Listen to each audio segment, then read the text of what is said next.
Call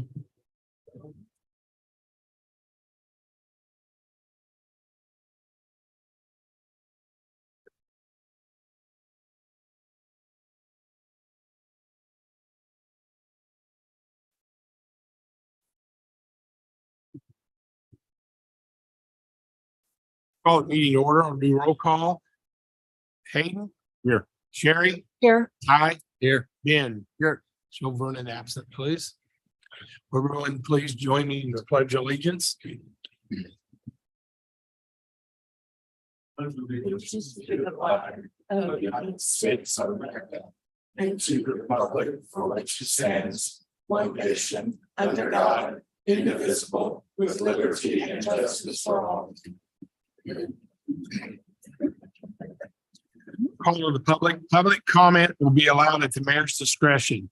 This is exclusive of items requiring a public hearing. Each speaker is limited to 3 minutes.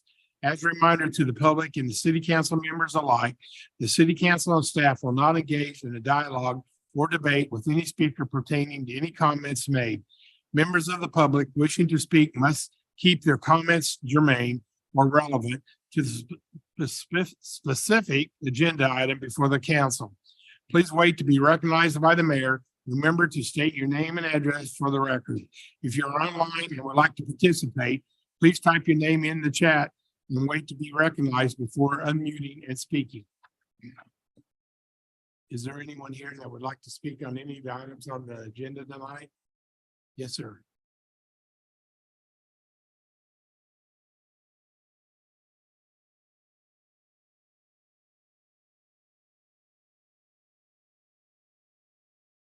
My name is Andrew Barlack, 15015 Josh Street. I would like to comment on this week's work session agenda item number 2. Wolf Creek Okay, Track. sir, I'll let you talk on that when we get into the work session. This I'm is just sorry. a regular meeting. I completely apologize. No, that's fine. We'll let you talk when we get to the work session. All Okay, that's fine. right, thank you. Thank you. Is everybody online? Kathy? Okay. Move on to the consent agenda. I need a motion. Mr. Mayor, I move we approve the consent agenda as is. We have a motion to her second. I'll second. We have a motion and a second. I'll call for a vote. Ty. Aye. Ben. Aye. Sherry. Aye. Hayden. Aye. Passes 4-0. Moving on to item number 2, Charter Ordinance 32, publication of ordinances to city's official website. Good evening, Mayor and City Council. The item before you tonight is consideration of Charter Ordinance number 32. And before I get into my remarks about this agenda item, I wanted to remind you of the voting requirements for a charter ordinance. The Kansas Constitution requires a 2/3 majority of the governing body, and that has been interpreted to mean that the mayor's vote counts towards that total. So Mayor, you have an original vote in this case. 2/3 majority of this body is 4 people. So if 4 of the members of the governing body vote in favor of this charter ordinance, it will be adopted. With that said, this is a follow-up to the September 13th item. Just 2 weeks ago when we discussed the council's interest, gauging the interest in declaring the city's website as the official city newspaper. As discussed, there's a state law that requires cities of the second and the third class and a different statute for cities of the first class to designate a newspaper for the publication of certain notices. And there are a number of requirements for those newspapers, but this is a state law that is not uniformly applicable to all cities in Kansas. And so under home rule powers, cities can charter out of that state law and make additional or different provisions for it. Several cities in Kansas have in fact chartered out of this state law, and for various reasons, including fewer newspaper options, cost savings, and really better accessibility to the public. So the governing body was interested in moving this forward at the last meeting. And so here we are with this charter ordinance tonight. It really is a timely conversation. We had a hiccup with a local newspaper just in the last week or so we submitted three notices for public hearing for planning commission. Only one of those three requests was actually published, which is now delaying our planning commission meeting. And so it's great timing, a great example to show maybe it would be more efficient if we were able to publish these items on our website. A reminder that not all items, notices can be published on the website. There are certain statutes in Kansas, like the budget hearing, for example, or eminent domain, that specifically require the actual newspaper to publish it. But we could always publish on the newspaper, on the city website in addition to the newspaper. And then if this charter ordinance is approved, it will need to be published in the actual newspaper before it takes effect. And then there's a 61-day waiting period before we could move on to the next step of this, which is coming before you all with a resolution, actually making the city website the newspaper. So there are a few more steps, but this is one of the first ones. We had a question come up last time from Councilmember Fields about accessibility to the public. What if somebody doesn't have access to the internet? And we've kind of brainstormed about that. There are a few options, some of which are people are able to receive email and text communications from the city. If there are updates to city council, agendas or meetings, we can certainly provide them with that information. They can always call and find out. We talked about perhaps making a section of our Basehor quarterly newsletter have a list of publications that have come out since the last issue. And so we'll definitely keep that in mind if this is the direction the council wants to go, to make sure that this is accessible to everybody. Happy to answer any questions. Hayden, you have anything? No. No. Ben? Not any questions, but in regards to if they don't have access to a computer or the internet, they can always go to the library. Our local library does have access to those as well. Great point. Sherry? Yeah, no, I think it's a good idea, especially since I believe in the county, we only have two newspapers left. So, and then what I just heard you mention that, that's a challenge, for developers or whatever, if the planning commission can't have their public hearing now. So no, I think it's a good idea and probably the way of the future in a lot of ways. So thank you. Okay. No other questions? I'll go ahead and take a vote on it. I'll call for a motion on charter ordinance 32. Mr. Mayor, I would make a motion to adopt charter ordinance 32, exempting the city of Basehor from the provisions of KSA 12-1651 and providing substitute and additional provisions on the same subject. I have a motion. Do I hear a second? I'll second. I have a motion and a second. I'll call for a vote. Sherry? I, Ben? Aye. Ty? Aye. Hayden? Aye. And I vote aye. So 5-0.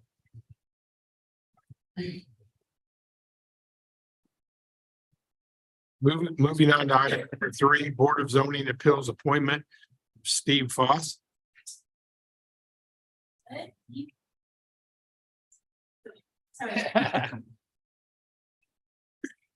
Good evening, Mr. Mayor and council members.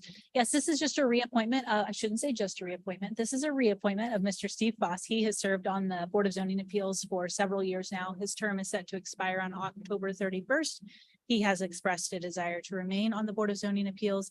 He's proven to be an excellent Board of Zoning Appeals member, and we definitely would love to have him back. This would extend his term through 2026. I'll open up for discussion. Anybody have any questions for Crystal? Not at all. Okay, then I'll call for a vote on that. Mr. Mayor, I move to approve the reappointment of Mr. Steve Foss to the City of Basehor Board of Zoning Appeals. I have a motion. Do I hear a second? I would second. I have a motion and a second. Call for a vote. Hayden? Aye. Sherry? I, Ty? Aye. Ben? Aye. Passes 4-0.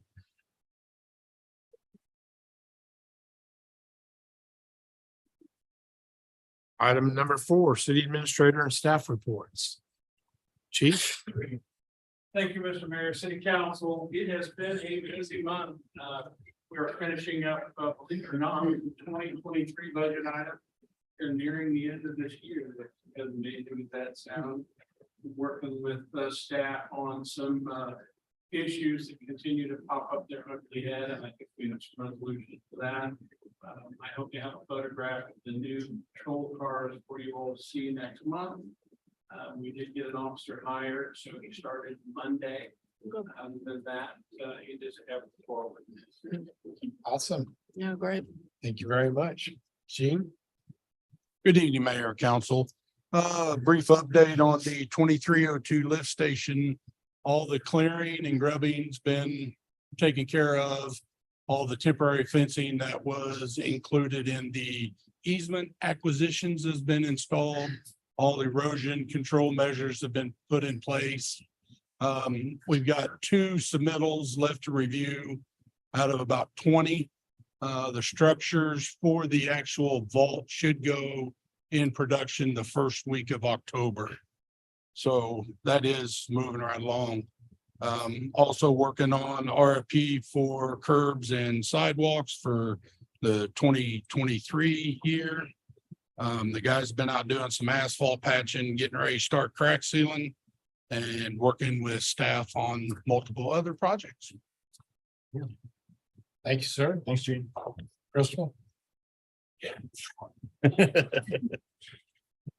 Thank you. Yes, staff has been really busy. As I think you all know about, working through those code updates to get everything to the 2018 ICC suite of codes. I cannot thank Fairmount Township Fire District enough for their assistance in all of this.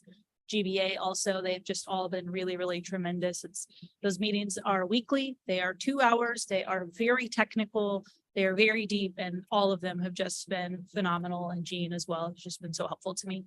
I am preparing for Planning Commission on October 10th and also a special meeting on October 24th so that we can keep those projects moving forward. One of those projects is the code update that we've been talking about to the zoning code related to planned development and site plans.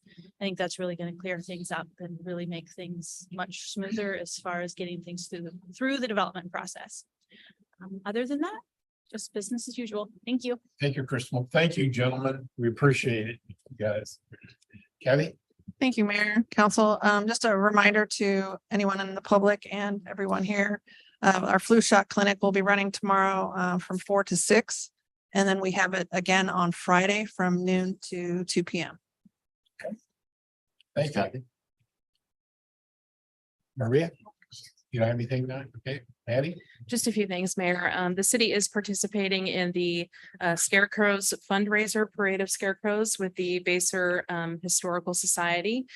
Just to note that the donation or the fee to enter into the donation initiative was paid for by the city employees and not by city funds.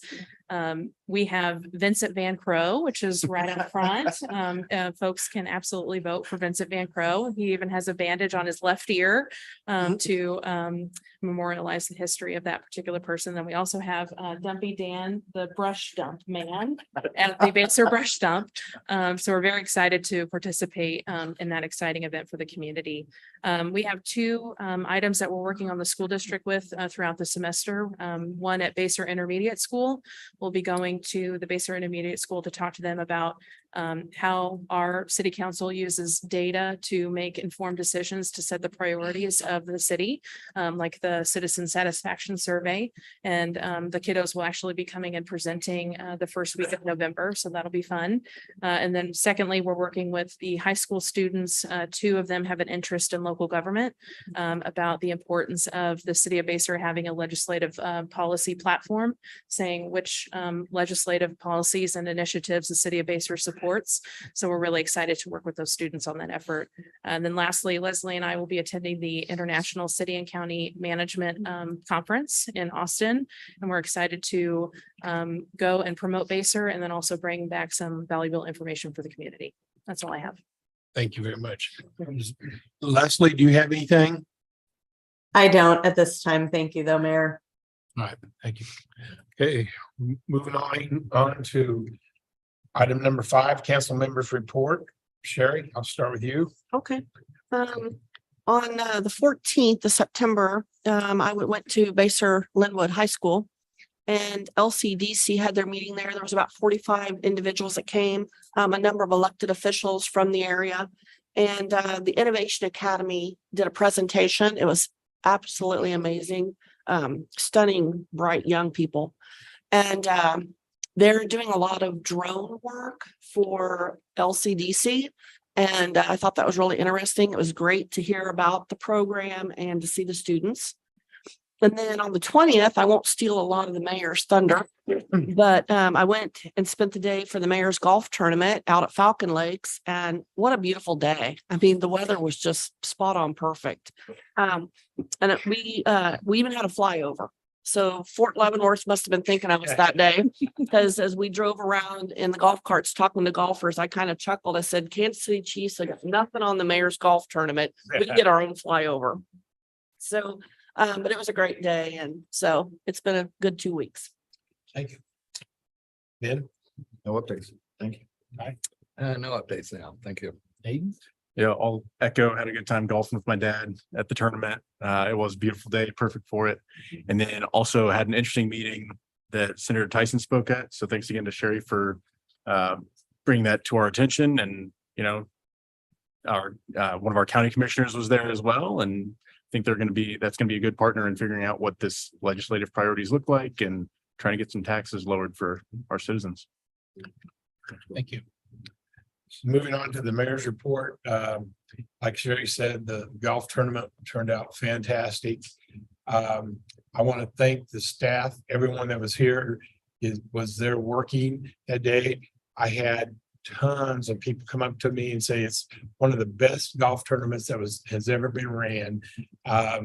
There was people, we got $1,000 back from the winners that wanted to donate to the cause because it is such a good cause, which was outstanding. I mean, you know, a lot of winners, Michael was one of them, and they donated all their money back, which was $1,000 more than what we anticipated. We made at least 22,000. All the bills and stuff aren't in yet. So it's somewhere between 22 and 23,000. So I appreciate everybody's hard work on this. It was a great turnout. Gene, you and your guys are out there working. So now we'll just get the applications in so we can get the money distributed. So that's all I have tonight. So do we have a need for an executive session? No, we do not. I need a motion to adjourn the regular meeting. So moved. Second. Got a motion and a second. Everybody in favor, say aye. Aye. We'll just go right on into the work session. Sir, you're welcome to stand up and talk now.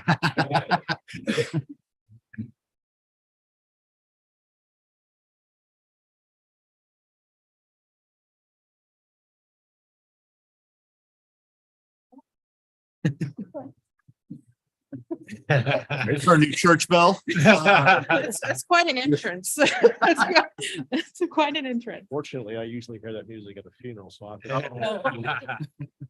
again, my apologies for being Anthony Bartolak, 15015 Josh Street. I'd like to comment on this week's work session agenda item number 2, Wolf Creek Traffic Impact Study.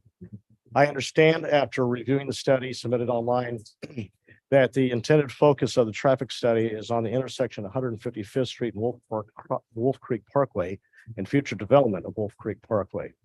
The analysis did a good, detailed job of impact of traffic associated with 155th Street and its current business model and the results of increased vehicle traffic and the increase of our population since the last study. I question why this study was done in June. School is out of session and therefore it does not take into consideration the additional high school motorists and school buses that utilize that intersection. I believe this report is lacking that pertinent information. Again, this study showed significant and in-depth charts and statistics.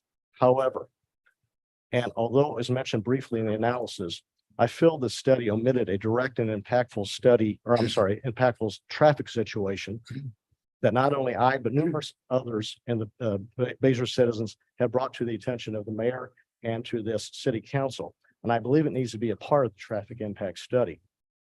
The intersection of 150th and 2440 Interstate Avenue has become a dangerous intersection to navigate.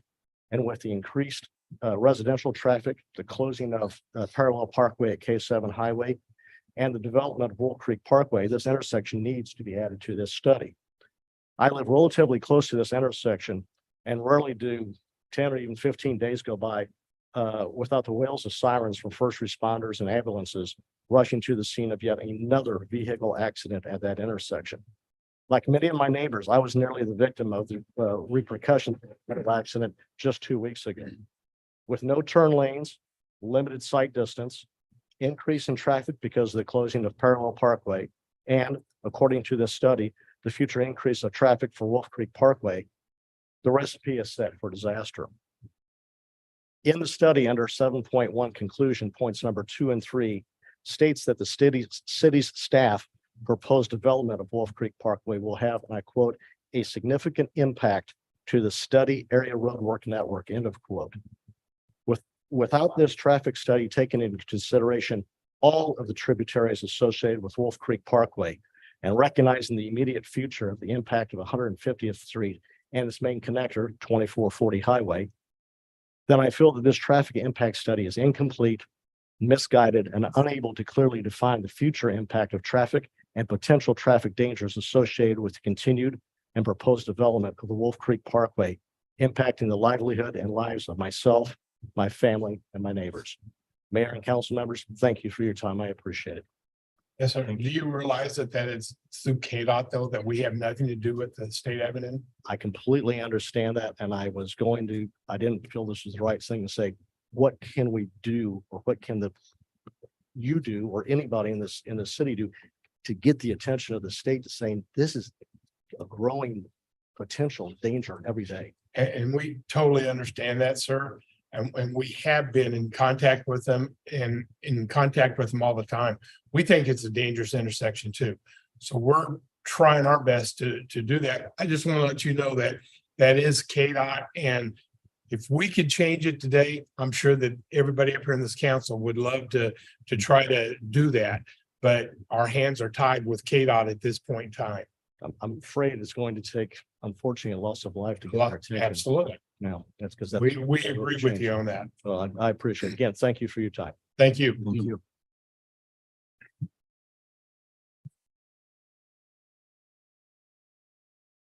Anybody else? Is there anybody online? Okay. We'll move on to number 1 then, Falcon Lakes Drive and Clubhouse Drive roadway classification and parking study. Thank you, Mayor. The item before you this evening is a work session item for discussion to receive feedback from this governing body. This is a traffic impact study that was conducted following some discussion over the summer about Falcon Lakes Drive. Tonight we have with us Jeremy Stretz from Olson. I'll invite Jeremy to the podium now. Jeremy, if you wouldn't mind introducing yourself to the council, talking about your role with Olson, and then we'd love to hear a summary of the study that's included in the packet. Thank you. Yeah, absolutely. Good evening, Mayor and council members, citizens. Appreciate you guys coming out and having me out tonight to kind of go over some of this stuff. My name is Jeremy Stretz. I work with Olson. I've been a traffic engineer for the past 11 years. Licensed professional engineer in the state of Kansas, professional traffic operations engineer, as well as a roadway safety professional through board certifications.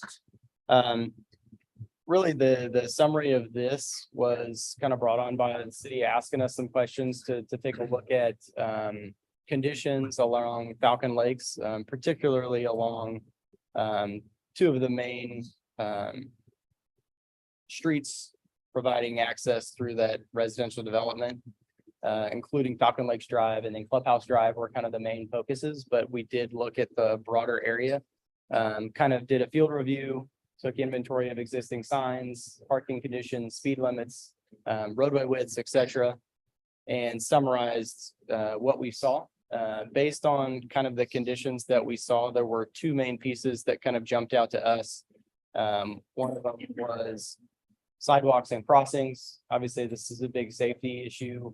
Just anywhere that we have vehicles and pedestrians interacting, as well as the addition of the golf carts.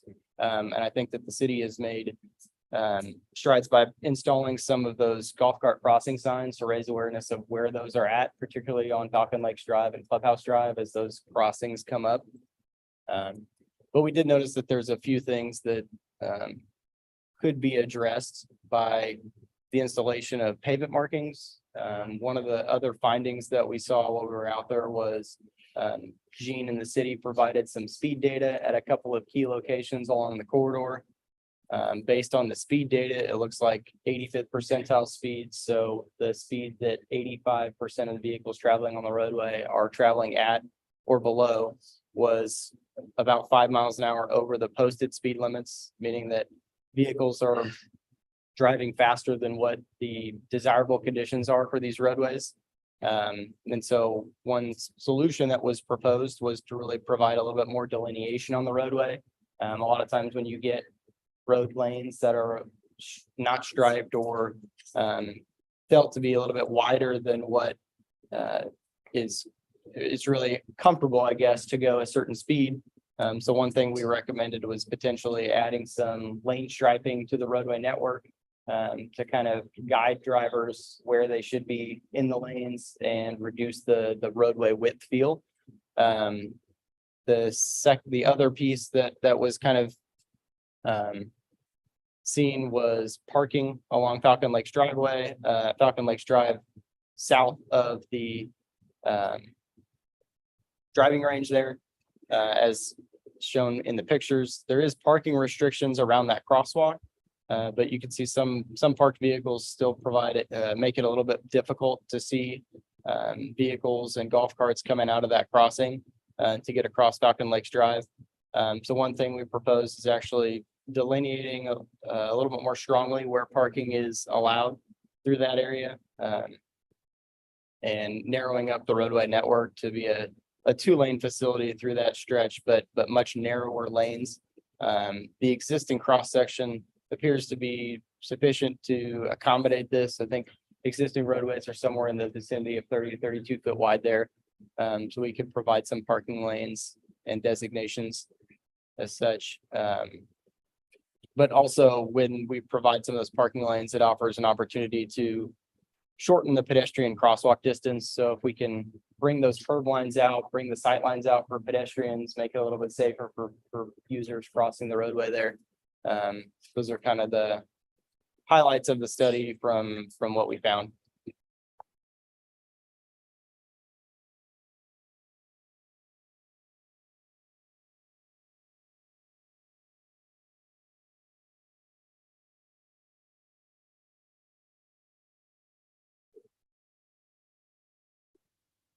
Jeremy, would you prefer that we jump to the exhibits that are included? Yeah, you can absolutely jump to those exhibits. that'd be I great. think if you wanted to go to the first figure, which is on that study, it kind of illustrates the signage within the roadway network, within the whole Falcon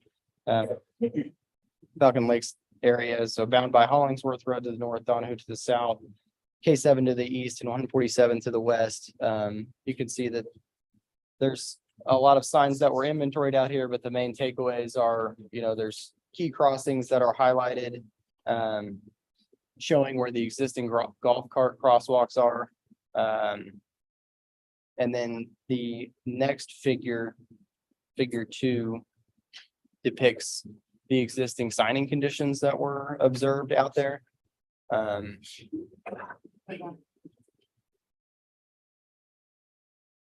So particularly on Falcon Lakes Drive, where there's a lot of golf cart signing today, and as well as pedestrian crosswalk signing where those are shown. One of the recommendations, again, is to provide crosswalk markings to better indicate where those crossings are located, as well as we noticed that there's one pedestrian crossing that there isn't a receiving ramp on the north side of Falcon Lakes Drive. That's on the east side of 142nd Street. And I think that maybe is better illustrated on the third figure, which kind of shows a proposed striping option to better delineate the lanes and provide a little bit narrowing effect for drivers traveling on the roadway. Hopefully that would be a good indication or a good solution to reduce speeds along the roadway if there's a little bit a tighter feel to it with striping. And then it also shows the potential opportunity to provide some parallel parking stalls at dedicated locations between 142nd and the existing pool area, parking lot. That really, I think, is shown today by some signage out there that allows parking during certain areas, but this would do that plus provide a little bit again, narrow roadway so that we can keep speeds down, as well as provide better visibility for pedestrians crossing the roadway network. So here you can kind of see where that proposed sidewalk is at 142nd Street. One thing I didn't mention that was noticed and observed as well was the use of golf carts that were traveling along Falcon Lakes Drive. I don't know whether it's just that crossing that's north of Falcon Lakes Drive intersection on Clubhouse Drive. If that's not as direct of a path to get to the holes that are west of 142nd Street, but it seems like a lot of carts were kind of hopping out on Falcon Lakes Drive. So one other solution that we looked at was maybe just removing that crosswalk that's along Clubhouse Drive north of the intersection. It's kind of an odd location for a crosswalk there, maybe creates a little bit unsafe conditions as vehicles are approaching a stop bar, overlooking where that potential crosswalk is and really paying attention to where they're anticipated to stop to check for traffic at Falcon Lakes Drive. So it'd be ideal to kind of reroute that to be at the intersection itself. And then with that, provide a wider sidewalk that could be used for the golf carts to travel down to those holes rather than kind of darting out onto Falcon Lakes Drive to get to those next holes.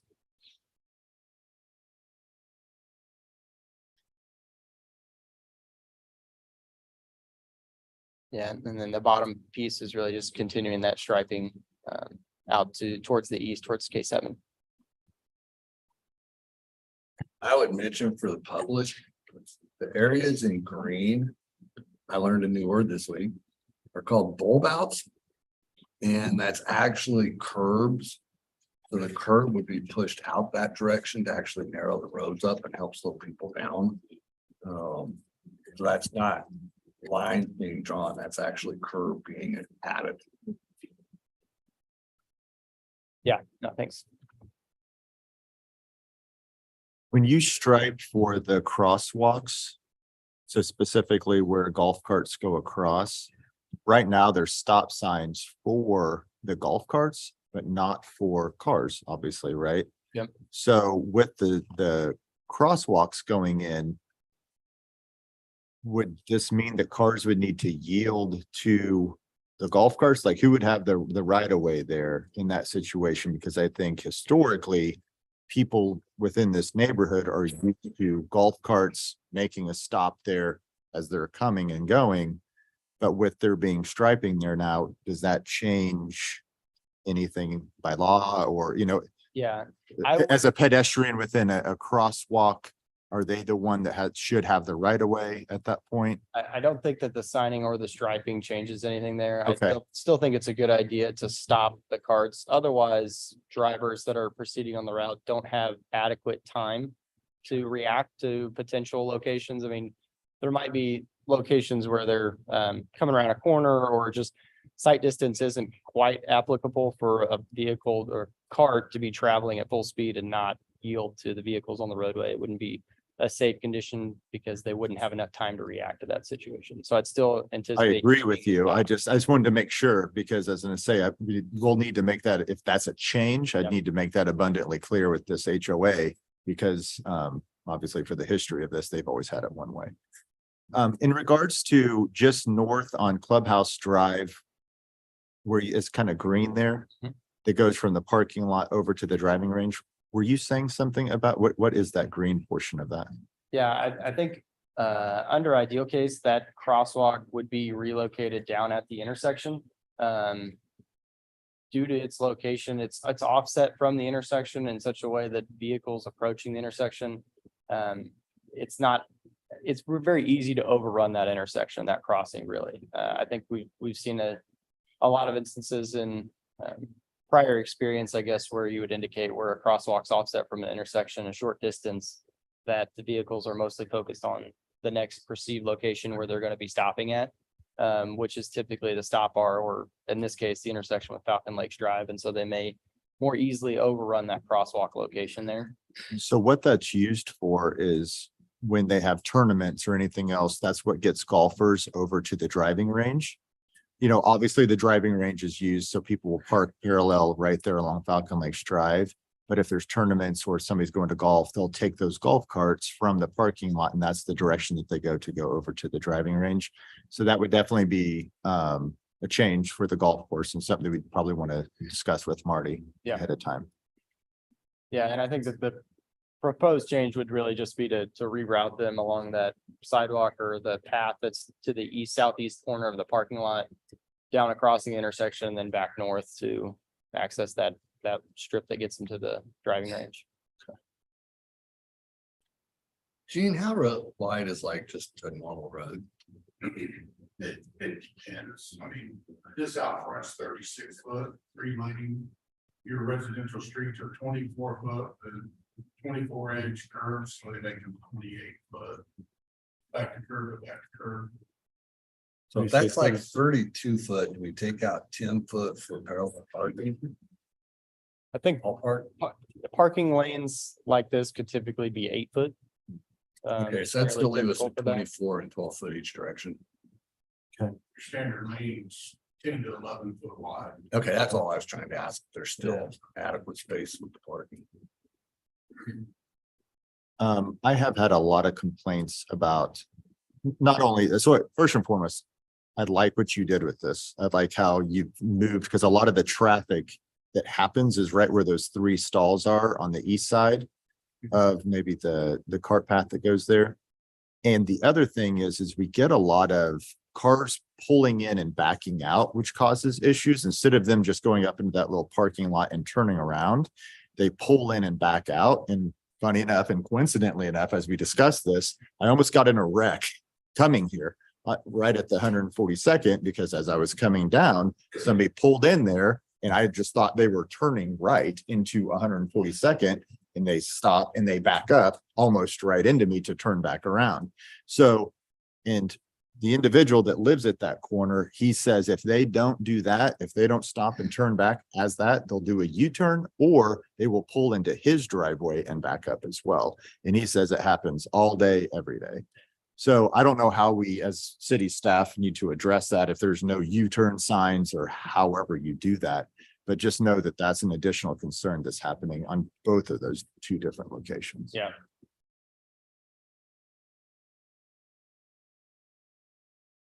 So Mayor, as staff, we're really looking for direction on if we would like to work with Olson on this concept with maybe getting some cost estimates and a recommendation from staff on how to fund those improvements to bring that back for additional discussion and consideration with the feedback that we heard tonight.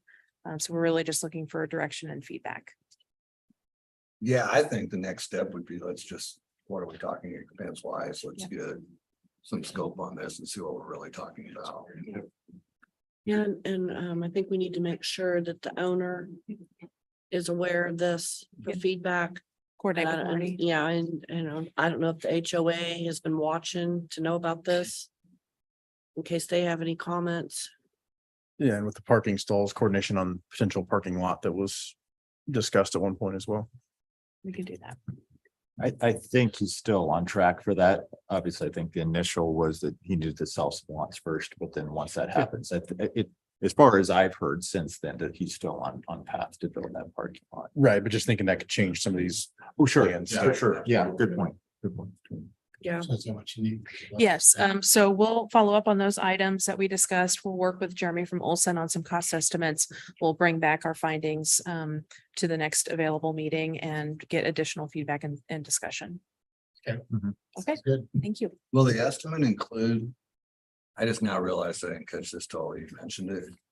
A wider, that's a pretty long, wider sidewalk. Is that all on the city? 'Cause that's pretty expensive sidewalk. Yeah, I think that there's probably some room to negotiate that. I mean, with the development group, I'm not sure exactly how that's gonna come back, but I mean, I would anticipate that we at least cost it and see, let you guys go from there for how you want to proceed with it. We'll make sure to include the specifics of that with our recommendation. Okay, That's good. thank you. Moving on to item number 2, Wolf Creek Parkway Traffic Impact Study. Thank you, Mayor. Again, included in your packet is the Wolf Creek Parkway Traffic Impact Study that was again conducted by Jeremy from Olson. So I'll turn it over to Jeremy to go over that report, and we'd be happy to receive feedback or questions. Yeah, thank you.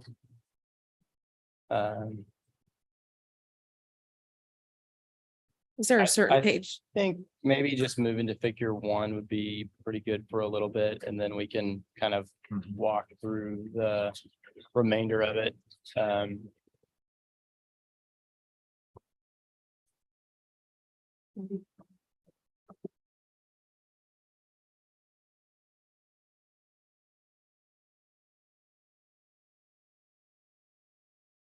Yeah, so I think as was mentioned earlier, we did a traffic impact study for the area of Wolf Creek Parkway, primarily focused on the intersections of Wolf Creek Parkway and 155th Street, as well as US 24 and 155th Street.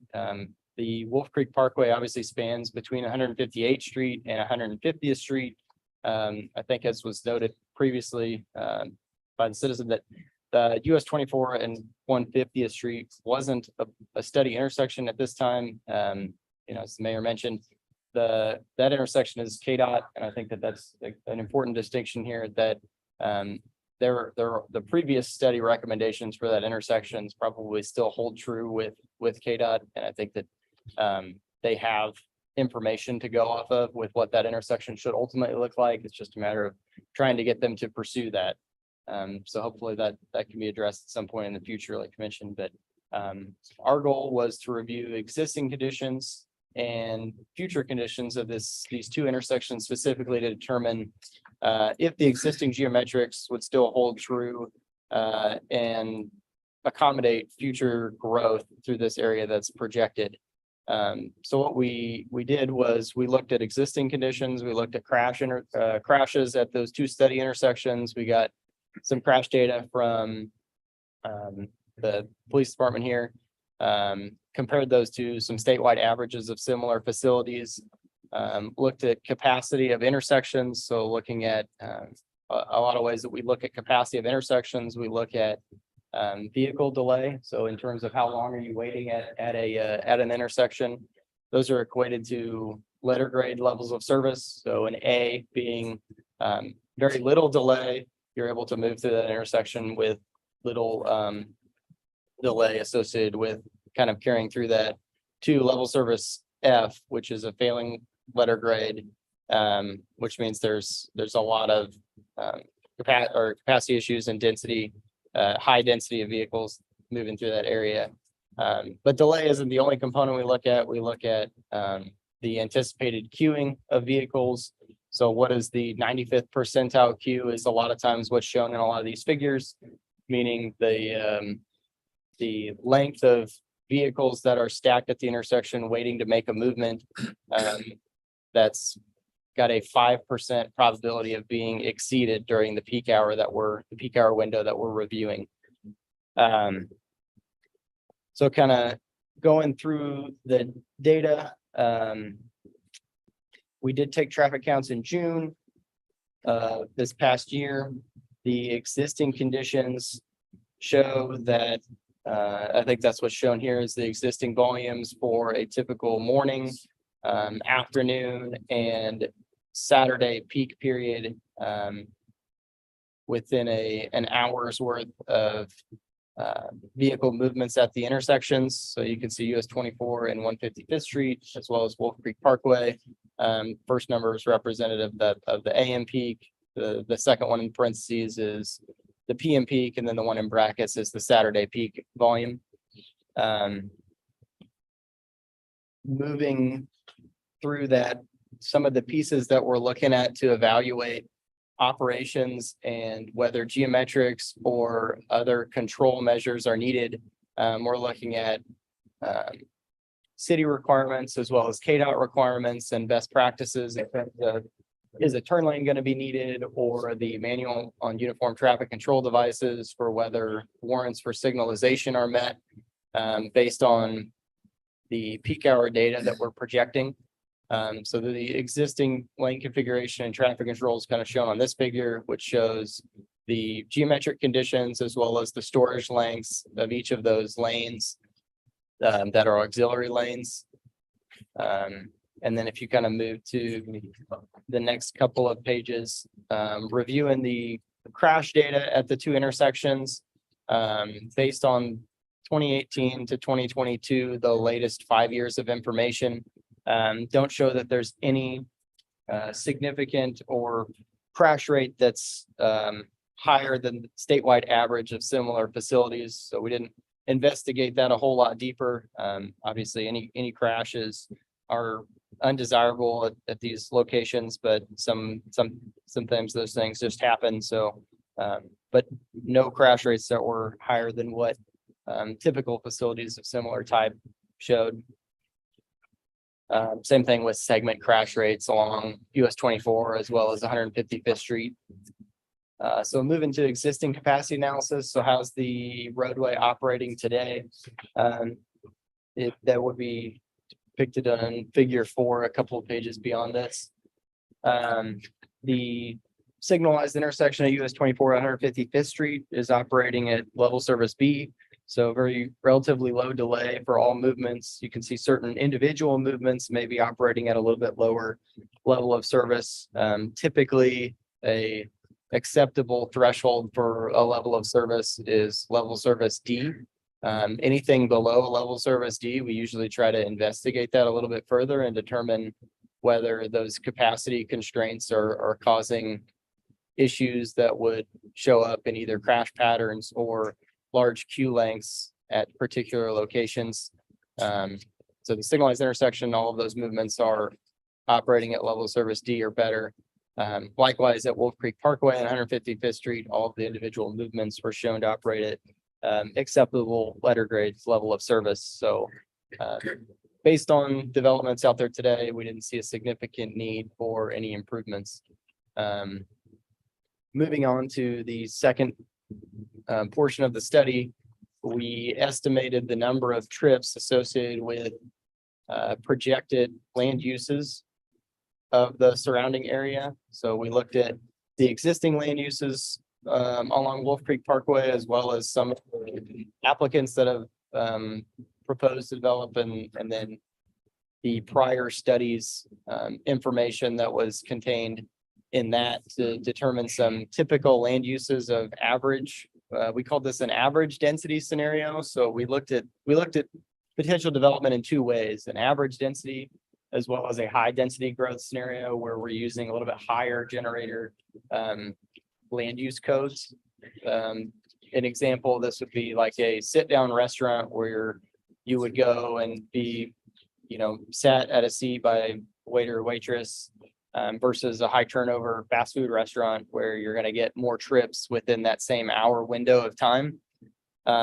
During the, I guess we can scroll through table 5, maybe shows, or it's ahead of that, but in general, we took the development trips and distributed to the roadway network. By that next figure, you can go to that page there, that 50. Distributed them to the roadway network based on kind of gravity of existing traffic patterns, as well as the surrounding characteristics, where people would be going to and from.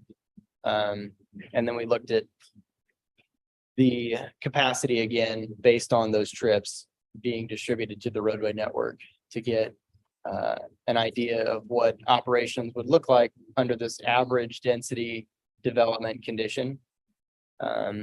If you go to that next figure, that just shows the volumes that were distributed to the roadway network on top of the existing volumes that were counted. when we were looking at turn lanes, no turn lanes came up, meeting warrants for KDOT and typical review conditions. And then, but one thing that did happen was the METCD for warrants for signalization were met for 2 peak periods. I believe the PM and the Saturday conditions met warrants for signalization during this average density scenario. So we looked at the operations with the current geometric configurations. If you go to page 53, that will indicate 155th and Wolf Creek Parkway as a 2-way stop controlled intersection. We also looked at it as a roundabout control and stop or a signal controlled intersection. If you go to page 56, that kind of shows anticipated operations under each of those conditions. You can see it's this under average density conditions, the stop controlled intersection starts having some issues with the side street movements operating at a failing letter grade level of service for kind of all the peak periods that we reviewed. A roundabout shown to have the lowest overall delay at the intersection, but as we moved into the high densities condition and future conditions, the roundabout kind of struggles a little bit more as traffic volumes increase along 155th Street. And Wolf Creek Parkway gets a little bit higher with the high density scenario.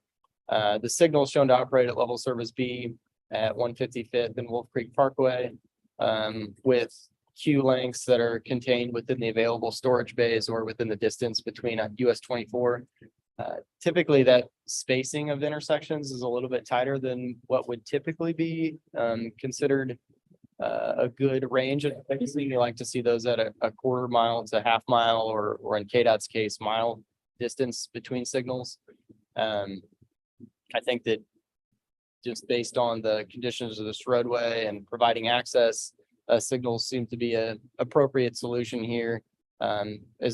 As such, just monitoring operations at the intersection and making sure that queue lengths are accommodated between US 24 and Wolf Creek Parkway along 155th Street. As you move to maybe figure 60, again, that kind of depicts or describes some of the changes in land use we use to come up with a high density development scenario. And then we did the same thing, analyzed, distributed those trips with the same trip distribution, added those to the count data that was collected, and then ran analysis to determine what, how operations would look under that scenario. At that point, you can see on page 63 or 4, maybe.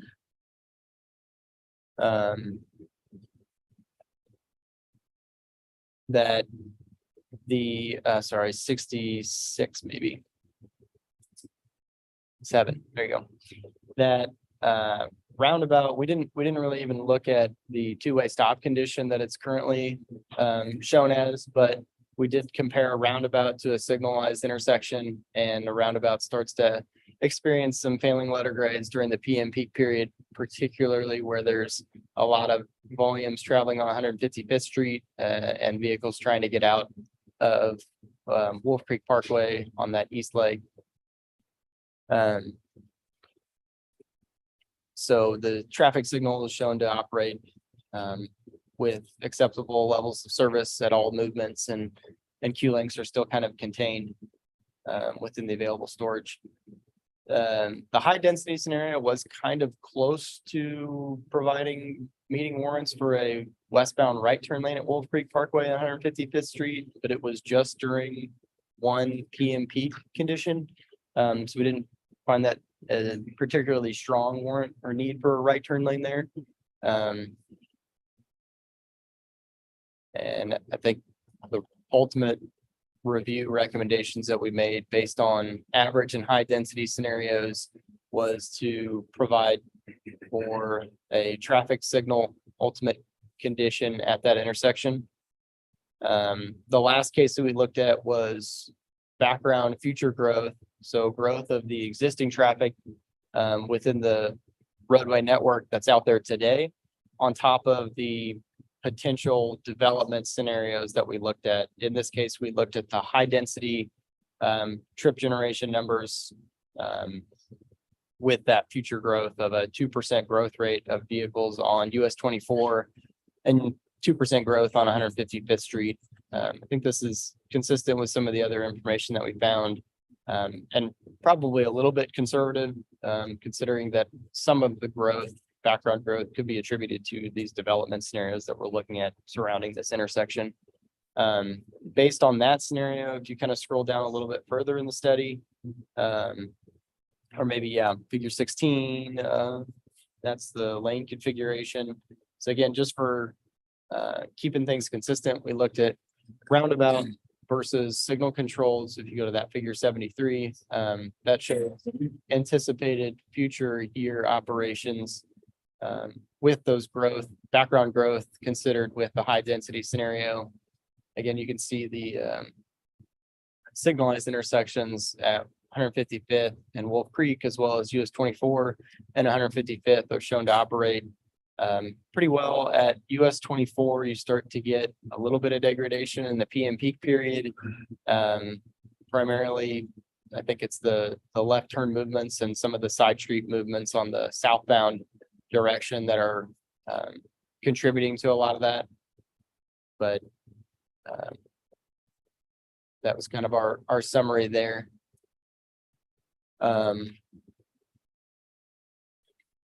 At some point in the future, we thought it would be wise to provide interconnect between the two signals, and maybe that's something that goes in when a signal is ultimately warranted at 155th and Wolf Creek Parkway, to tie to the KDOT signal at US 24 and make sure that the 155th Street roadway is maintained clear of vehicles so we can progress and you don't get stopped at both lights heading in one or both directions. That would kind of be some of the considerations there. Other summary or conclusion information that was kind of found was that it's going to be kind of critical to review access conditions along Wolf Creek Parkway in the future as planned developments occur. That way you don't end up with driveways overlapping in the wrong way, or driveways that are too closely spaced and induce the higher potential risk of accidents as vehicles are either accelerating out of an access and the next vehicle may be slowing to enter into another access point. I think that those were really the high level conclusions outside of the potential need for a traffic signal at 155th and Wolf Creek Parkway at some point in the future. It's not included in the memo, but I think that we provided maybe a high level estimate of when that signal may be needed, and kind of showed that it would be wise as development occurs to maybe grab counts periodically, maybe 3 to 5 years if significant development has occurred within the area to check for warrants for signalization at that 155th Street and Wolf Creek Parkway intersection.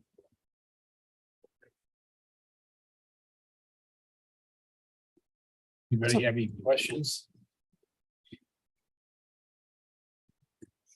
No, I mean, I appreciate the thoroughness of the report and your explanation, helping walk through it today. There's a lot in there.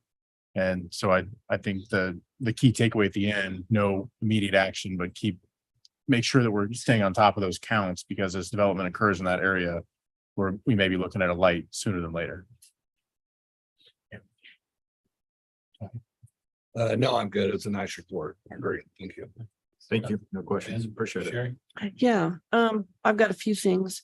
When you were looking at the report, there at 155th, were you looking at future development, east and west, both? Yeah, both sides, really that area between US 24, even a little bit north of Wolf Creek Parkway. One of those figures kind of showed the highlighted areas were kind of areas where we were considering, but all the way north, almost to Garden Parkway, I think. Thank you, Gene. And to the west, 158th Street, and east 150th Street. So yeah, Garden Parkway is there. But that's the area that we considered developable space that could have an impact on Wolf Creek Parkway. And then, I know a little bit of the concern I had is if it's a stoplight versus a roundabout would be as traffic is coming in, especially coming home from work or going into school in the morning, would be when they're coming down 2440 and they're turning to go north on 155th Street would be backup between the 2440 and a proposed possible new light. I just had concerns because with us not being able to control, we got vehicles going 65, 70 miles an hour there. If you start queuing out into the out of the highway, you got a possible risk there. And I was also concerned that if people aren't going to want to sit, they're going to try and dart through Casey's and beat the light or dart down through Taco Bell and come around. I just seems like a lot of cities are, and I know not everybody loves roundabouts, but they do seem to move traffic. It just seems like a lot of the cities I go to now, that any areas of growth are going with roundabouts. Yeah. I was in Hayes, Kansas. They had 5 in a row and they're double roundabouts in commercial off of I-70. Yeah. You look at Lenexa, you look at Shawnee, even out on the highway, Osage City, Kansas, Hillsborough, Kansas. I mean, there's just roundabouts. Yeah. So, I'm okay with a stoplight or a roundabout because one, we want safety. We don't want people turning left getting hit. We don't want people crossing over getting hit. I appreciate that we're looking to be proactive on this instead of waiting until after everything's built and the traffic's a nightmare. We're looking at it to try and get ahead of the game, which is, I feel like it's a good. It's just some of the things I'm seeing or, some concerns I have. Yeah. I don't know if anybody else has any thoughts along those lines. No, I was worried about the spacing too, and your point about coordinating signals once we get to a certain saturation point, so you don't have that queuing out on the road, I think is good. And I don't know if the 2-lane roundabout makes a difference because it looked like the signal was less likely to have that queuing issue with a single lane, and I'm assuming that's what the roundabout was compared to a single lane. Yeah, I mean, and that's kind of what I get to. I think as traffic engineers, we are all about pushing the roundabout. And in these instances, I think that, there are a lot of merits to the roundabout and namely, safety, but there's also reduced maintenance costs in the long run for the city. It's a solution that doesn't require constant need, doesn't require power. There's no updates really needed to it other than maybe fixing a sign that goes down every once in a while. But one of the things that we're kind of up against with this intersection is there's currently developments on 3 corners of that intersection. So really, it would be a very tough task to fit a single lane roundabout in there, I think, which we had shown at some point in the future that does break down operationally and experiences queuing because a single lane does have a capacity limitation at some point still. I think a lot of what's driving that is the potential development volumes that occur along Wolf Creek Parkway in conjunction with the potential growth along 155th. So the number of vehicles that are trying to get into and out of that development, they're all kind of fighting for the same space in that roundabout. And so some level of control really mitigates a lot of that because you're dictating that, hey, everybody over here is stopping while this direction's going. And so that's kind of the distinction we saw between the roundabout and the signal operations was with the existing lane configuration, the signal's able to kind of more efficiently handle that stop go of east-west and north-south traffic. Now, how is the signal, as new development is built, we've got one company that's already considering that may be close to breaking ground. If you're gonna have parking lots where these cars are coming in and then there's literally the stoplight right there versus just somebody come out and get into a queue on a roundabout. I assume, if we've looked at that. Also, another question I have is how much space, are you saying that a stoplight with left turn signals and left, and everything is going to be a lot less space than if we try to do a single lane roundabout there? Yeah, I mean, the existing lane configuration there has left turn lanes on Wolf Creek Parkway and left turn lanes on 155th Street, so there wouldn't be any added lanes that are needed for a signal to go in there. There's maybe some dog ears that would be needed for the traffic signal poles, so some right of ways that are kind of cutouts along the corners of the intersection to kind of fit some of that infrastructure in. But in general, the right of way needs of a signalized intersection are less than a roundabout typically. And what about costs? Is there a vast difference in cost for a single lane roundabout there where you're gonna obviously have to take some land that already owns to businesses versus a stoplight and then the yearly repairs or upkeep on a stoplight? Yeah, the single lane roundabout, it's difficult to estimate what right of way costs could be there, but typically those are a little bit higher than a traffic signal. A traffic signal, maybe looking at 250 to 300,000 in this instance, and a roundabout maybe 300 to 500,000. It just depends on kind of what impacts we're looking at for right of way through there. There's a lot of additional infrastructure things that maybe not captured with that too. Roundabout would require other infrastructure relocations like streetlights and utilities outside of that too, that probably aren't encompassed in that cost. And I know, like, if we're not obviously ready to do this like tomorrow, but we're looking at when. I mean, are there other options to think about in the meantime? Like, I mean, four-way stops, or is that would that make things even more of a challenge for drivers than I mean, right now, I kind of avoid that area. Like if I go to eat at Kelly's or rodeos, I actually go down by the winery and come around and go to the First Baptist Church and go left there just for my own safety. Sure. So, I'm just trying to brainstorm, just think of ways, as we grow and as more businesses come into that area, and then just, obviously the cost. Yeah. Typically a four-way stop, converting a two-way stop to a four-way stop is a stepping stone from a two-way stop condition to a full signal. If signal warrants are met and you're looking for funding to get that signal operational, it's gonna balance out the delay from all four legs. So if you may be getting that up to that level service D, E, F on the side street movements as people are struggling to get out onto 155th Street, where 155th Street traffic still has low delay or no delay for the through movements because they don't have to wait for anybody. You may balance those movements out to where north-south traffic would be an A. If you went to a four-way stop, you might bring everybody down to a D, or the side streets up to a D and the main line down to a D. At that point, you might have concerns with queuing, particularly in the peak periods.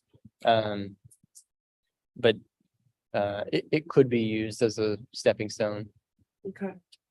Well, sorry I've got so many questions, but one, I appreciate your time and effort on this project. I know it's going to be needed. And thanks for answering my questions and listening. Just trying to brainstorm ideas, not just for myself, but I would assume the public's gonna have questions or be contacting me as they learn more themselves. Yeah, absolutely. And I guess I viewed this more as foundational. This is our first base report that we can kind of, whether it's a year from now, 2 years from now, 3 years from now, kind of continue to measure so that we can be prepared. Right. I guess I wasn't looking at it as we have immediate action to take place at this point in time, but this will kind of set the base for us as we compare. And to me, so much is dependent on actual development and what do we get and how does it come on. Yeah, what are the hours of that development, right? Yeah. Their peak movement could be off normal traffic peak and we're okay still. And to me, this is kind of the base we'll always compare back to. Get forward on stuff. Yeah, I mean, that's a good distinction, Ty. I think that you're absolutely correct. I think one thing we've seen that communities can do based on this is you can kind of gauge based on developments that are being proposed within the area, have them come up with a trip generation estimate of their development, compare that to the tables that are included in this report, And then as you're periodically maybe grabbing some traffic count data, you compare the count data to what the projections were and see kind of get a ballpark estimate of where you were compared to a study like this. Any more questions from any of you? No, sir. Not really questions, I guess, in regards to Sherry's comments. I like the idea of the roundabout, as Sherry did. But you're basically saying you don't think that the roundabout would work once all of the activity really started here, you think?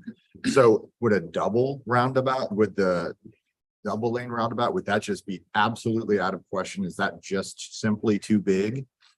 Yeah, it adds significant real estate to that intersection and I don't see a case where a 2-lane roundabout's fitting in there. I mean, it would, as far as traffic goes, that's what would be needed there, right? Yeah, That's what you're there's, saying, but as far as actual space, we wouldn't be able to fit it there. there's probably, if you're familiar with the roundabout to the southbound movement has a what we call a slip lane. So the right turn lane southbound just gets direct access and doesn't even feed through the roundabout. Yep.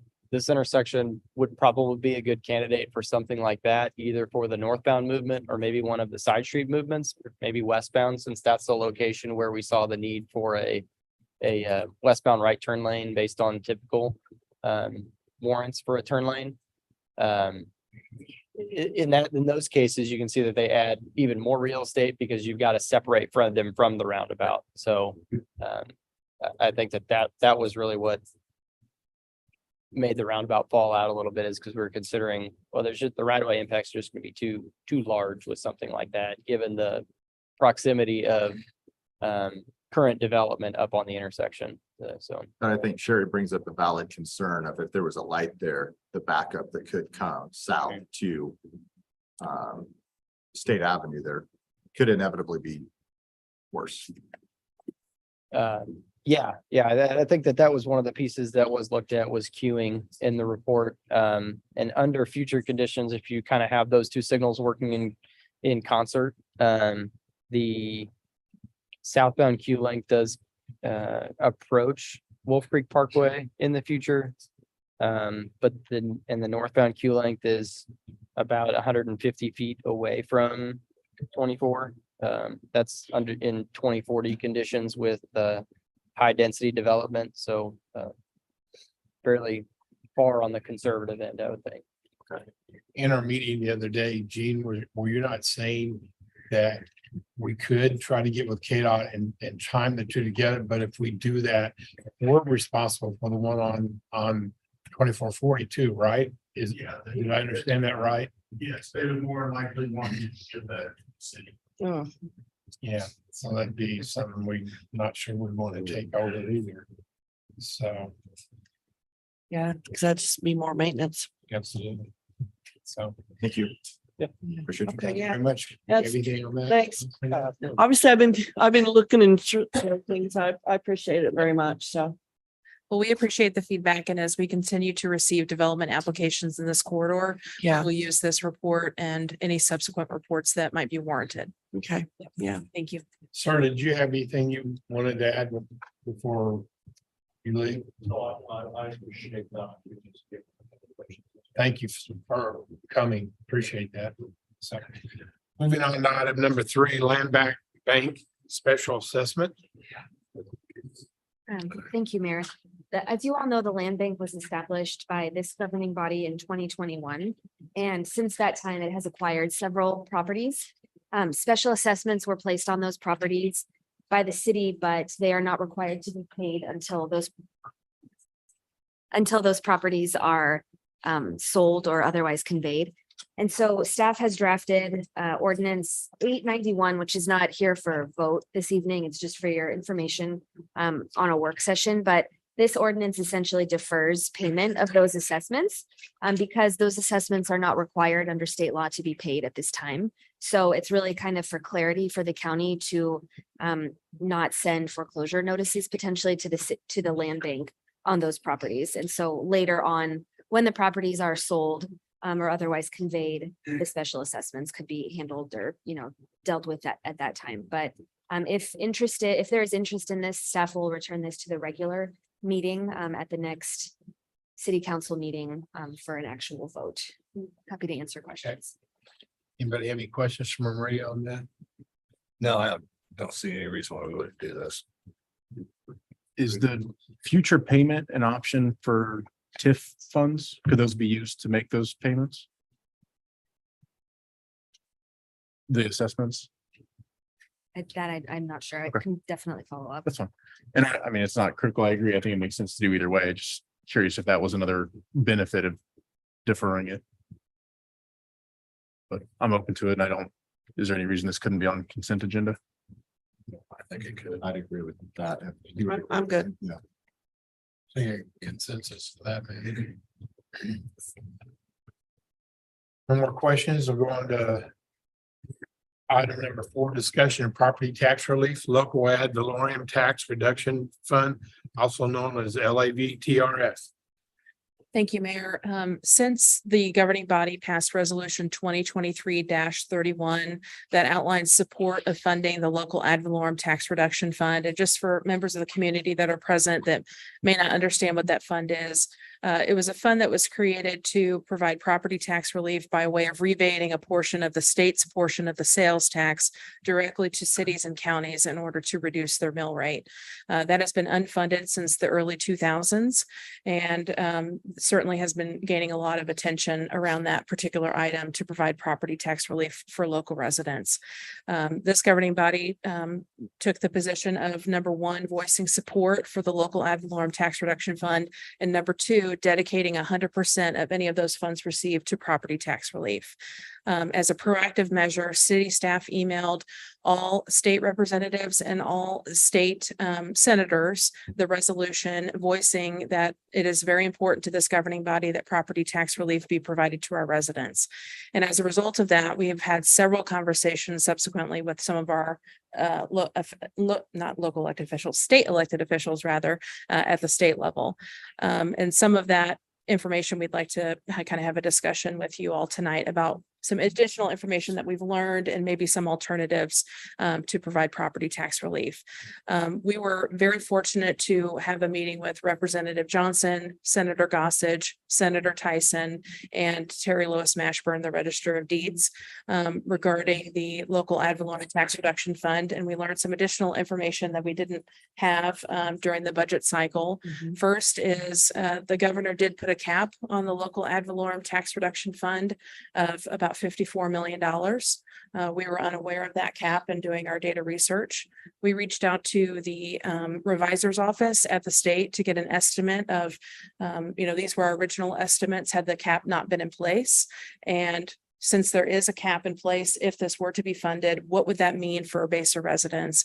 And it would mean about a 3/4 mil reduction is the equivalent. We're expecting about 2.25 if it would have been fully funded. But with the cap that's been instituted, we're looking at about 1/4 mil.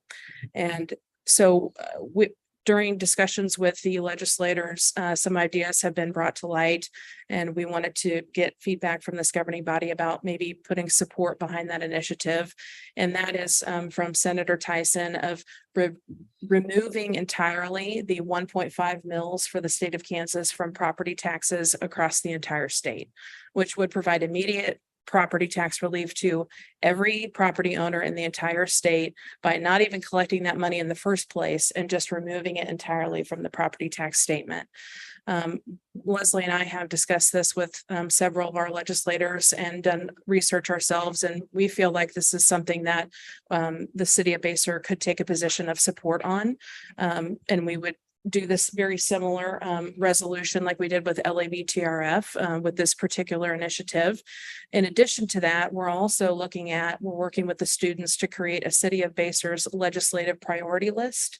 And we certainly understand that property tax relief is probably number 1 on that list. Yes, and we would like to complete that throughout the course of the semester so that when the new legislative session happens, we can continue that positive dialogue with our state officials and sending, hey, these are the priorities for our elected officials here in Basehor, and by extension, the priorities of the community members.